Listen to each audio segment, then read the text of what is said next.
দেখতে পাচ্ছেন আমাদের ফরিদপুরে কিন্তু মুড়ি কাটা পেঁয়াজ আগাম উঠানো হচ্ছে। এবার পেঁয়াজের ফলন হচ্ছে কিরকম কি কাকা? মোটামুটি ভালো। মোটামুটি ভালো হয়েছে না? হ্যাঁ। এই বাজার মূল্য বর্তমান কত করে?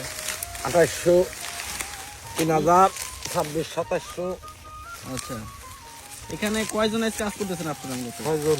6 জন না? জি। এমনি কি হাত দিয়ে ওঠেন লাগে? এই যে কালারটা একবার দেখেন, কাটা কিন্তু 4 মান করে হয়ে থাকে এই পেঁয়াজ মুড়ি কাটা।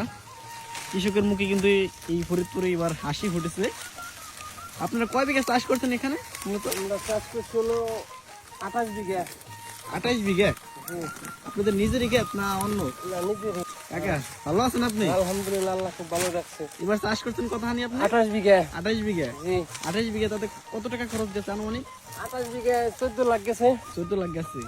আর সাফল্য কত থাকতে পারে এবার সবকিছু এবার মিলে? আল্লাহ যদি দিয়ে ফেলে এই বাজার থাকে বা এই বাজার থাকে তাহলে মোটামুটি আপনি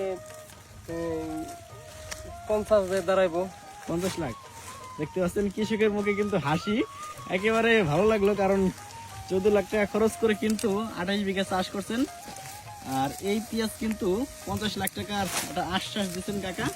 দেখতে পাচ্ছেন একেবারে খুবই চমৎকার পেঁয়াজ হয়েছে। দেখতে পাচ্ছেন কাকি জায়গা কিন্তু ভরে ফেলছেন। কাকি কত করে কাটেন আপনি? 60 টাকা। 60 টাকা মন না? দেখতে পাচ্ছেন এখানেও কিন্তু এক কাকি কাটতেছেন।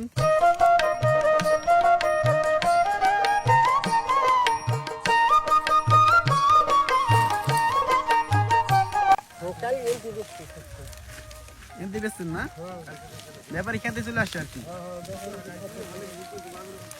দেখতে পাচ্ছেন এখানকার পেঁয়াজের এত চাহিদা, খেত কিন্তু ব্যাপারী চলে আসে। ব্যাপারী খেত ধরে কিনে নেয় না কেমনে কিনে? না, মন 2800 টাকা মন দিচ্ছি কালকে। 2800 টাকা দর। 2800 টাকা করে বিক্রি করছেন না? 2800 টাকা মন দিচ্ছি। দেখতে পাচ্ছেন 2800 টাকা করে কিন্তু মন বিক্রি করছেন। খুবই চমৎকার ফলন হয়েছে। সকাল থেকে কাজ করতেছেন আপনারা না? হ্যাঁ।